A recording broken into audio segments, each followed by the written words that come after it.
Programming tutor Tamil YouTube channel. So இன்றைக்கி Java டியூட்டோரியலுடைய டே 3 video. இந்த வீடியோவில் வந்து எக்லிப்ஸ் ஐடிஇ இந்த சாஃப்ட்வேர் எப்படி டவுன்லோட் இன்ஸ்டால் பண்ணுறது, விண்டோஸ் 10, 11 இதில் எல்லாம் எப்படி சப்போர்ட் ஆகிற மாதிரி பண்ணுறது அப்படின்றத நம்ம பார்க்க போகிறோம். இது எதுக்காகனா நம்மளுடைய ப்ரோக்ராமை வந்து ரைட் பண்ணுறதுக்கு இந்த சாஃப்ட்வேர் வெரி இம்பார்ட்டண்ட்டு.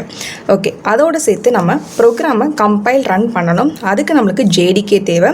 ஸோ இதை பற்றி போன வீடியோவில் நல்லா எக்ஸ்பிளைன் பண்ணியிருப்பேன். அந்த வீடியோ வேணுன்றவங்க டிஸ்கிரிப்ஷனில் இருக்குது, பாருங்கள். ஓகே, இதை எப்படி டவுன்லோட் இன்ஸ்டால் பண்ணுறது அப்படின்னு பார்க்க போகிறோம். அடுத்து எக்லிப்ஸில் போயிட்டு நம்ம எப்படி ஒரு ஹலோ வேர்ல்டு அப்படின்னு ஒரு ப்ரோக்ராமை வந்து ஜாவா ப்ரோக்ராமை வந்து ரைட் பண்ணி ரன் பண்ணுறது அப்படின்றதையும் நான் உங்களுக்கு காட்ட போகிறேன். ஸோ ஃபஸ்ட்டு நம்ம டவுன்லோட் பண்ண போகிறது ஜாவா ப்ரோக்ராம். நம்ம ரைட் பண்ணணும், எழுதுறதுக்கு கம்ஃபர்டபுளாக ஒரு ஐடி வேணும், எக்லிப்ஸ் சாஃப்ட்வேர்.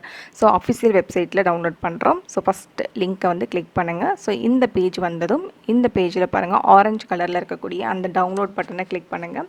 அண்ட் அனதர் பேஜுக்கு போகும். இதில் நிறைய பேக்கேஜஸ் இருக்கும். இதில் நம்ம டவுன்லோட் பண்ண போகிறது ஜாவா டெவலப்பர்ஸ் அப்படின்ற ஆப்ஷனுக்கு நேராக இருக்கக்கூடிய விண்டோஸ் int 86_64 பிட். ஸோ இந்த லிங்க்கை வந்து கிளிக் பண்ணுங்கள். இது இன்னொரு பேஜுக்கு போகுது. ஸோ இதில் டவுன்லோட் பட்டன் இதை வந்து கிளிக் பண்ணிக்கோங்க. ஸோ இந்த எக்லிப்ஸ் சாஃப்ட்வேர் பார்த்திங்கன்னா 350 MB வந்து இருக்குது. ஸோ அதனால் நம்மளுக்கு கொஞ்சம் ஸ்லோவாக தான் வந்து இது டவுன்லோட் ஆகும். ஸோ அந்த டைமில் வந்து நம்ம என்ன பண்ணலாம், ஜேடிகே சாஃப்ட்வேர் டவுன்லோட் பண்ண போகிறோம். ஸோ ஜேடிகே 21 இதை ஆரக்கிள் வெப்சைட்டில் நம்ம அஃபீஷியலாக டவுன்லோட் பண்ணுறோம். ஸோ இது வந்து நம்ம ஜாவா வந்து கம்பைல் ரன் பண்ணுறதுக்கு இந்த பேக்கேஜ் வெரி இம்பார்ட்டண்ட்டு. ஸோ இதில் MSI அப்படின்ற எக்ஸ்டென்ஷனில் இருக்கக்கூடிய அந்த ஃபைலை கிளிக் பண்ணிவிட்டு டவுன்லோட் பண்ணிடுங்க. இது வந்து நம்மளுக்கு வந்து கம்ஃபர்டபுளாக இருக்கும் இந்த ஃபைலு. ஸோ இதை கிளிக் பண்ணிவிட்டு ஓப்பன் பண்ணுங்கள். ஸோ நெக்ஸ்ட்டு கொடுத்துருங்க.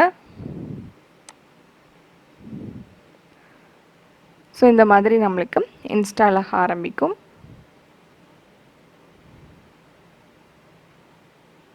அவ்வளோதான், க்ளோஸ் பண்ணுங்கள். இப்போது நம்மளுடைய ஒர்க் என்ன அப்படின்னா, பர்ஃபெக்டாக இது வந்து உள்ளே வந்து ஆட் ஆகிருக்கு அப்படின்றத கமெண்ட் ப்ராம்ப்டில் ஜாவா -வெர்ஷன் போட்டிங்கன்னா பாருங்கள், நம்ம டவுன்லோட் பண்ண அந்த 21 அந்த வெர்ஷன் நம்மளுக்கு சக்ஸஸ்ஃபுல்லாக உள்ளே கரெக்டாக இன்ஸ்டால் ஆகிருக்கு.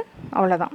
இப்போ அடுத்த ஸ்டெப்பு, நம்மளுடைய எக்லிப்ஸ் சாஃப்ட்வேர் வந்து ஜிப் ஃபைலாக இருக்கும் இல்லையா, அதை எக்ஸ்ட்ராக்ட் கொடுத்து ஓப்பன் பண்ணிங்கன்னா ஒரு ஃபோல்டர் மாதிரி நம்மளுக்கு வந்துடும். ஸோ அந்த ஃபோல்டரை வந்து ஓப்பன் பண்ணிங்கன்னா உள்ள எக்லிப்ஸ் ஐக்கானோட நம்மளுக்கு இருக்கும். அந்த ஐக்கானை நீங்கள் டபுள் கிளிக் பண்ணி ஓப்பன் பண்ணுங்கள்.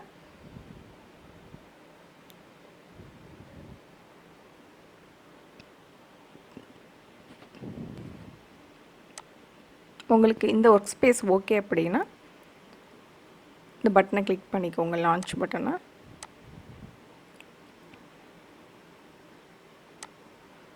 கண்டினியூ கொடுத்துருங்க.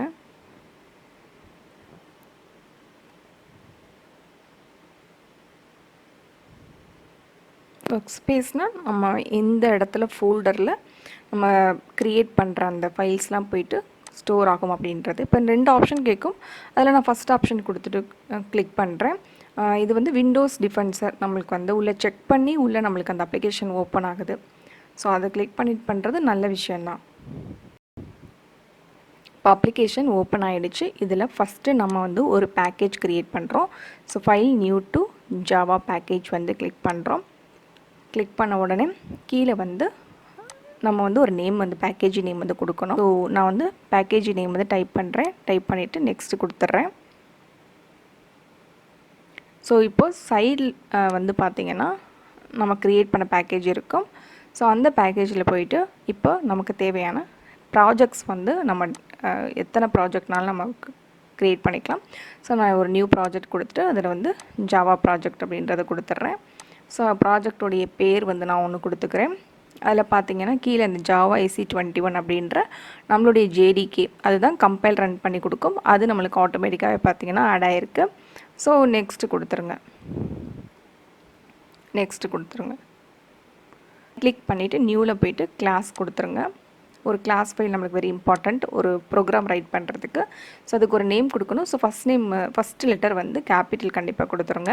அதுக்கப்புறம் அந்த செக் பாக்ஸில் பப்ளிக் ஸ்டாட்டிக் வாய்ட் மெயின் அதை கொடுத்துட்டிங்க அப்படின்னா நம்ம டைப் பண்ண தேவையில்லை, ஆட்டோமேட்டிக்காகவே அந்த ஃபங்க்ஷன் நம்மளுக்கு க்ரியேட் ஆகிடும்.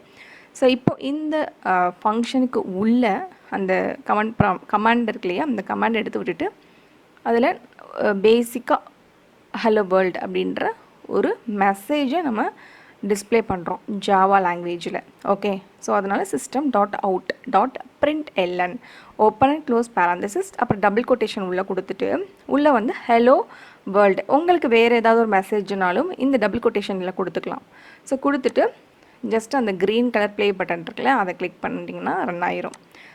அவ்வளோதான், ஹலோ வேர்ல்டு அவுட்புட் நம்மளுக்கு வந்துருச்சு. ஸோ ரொம்ப ஈஸியாக தான் இருக்கும். ஸோ கொஞ்சம் பொறுமையாக நம்ம பண்ணோம்னா சக்ஸஸ்ஃபுல்லாக பண்ணிடலாம்.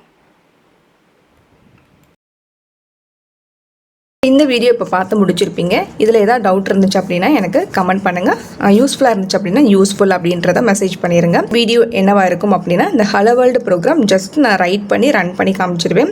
பட் அதில் இருக்கக்கூடிய ஒவ்வொரு வேர்ட்ஸு, ஃபார் எக்ஸாம்பிள் பப்ளிக்னா என்ன அண்ட் ஸ்டாட்டிக்னா என்ன அப்படின்னு சொல்லிட்டு டீட்டெயில் எக்ஸ்ப்ளனேஷன் நெக்ஸ்ட் வீடியோவில் இருக்க போது. யூஸ்ஃபுல்லாக இருந்துச்சுன்னா லைக், ஷேர், சப்ஸ்கிரைப் பண்ண மறக்காதீங்க. தேங்க்யூ ஃபார் வாட்சிங்.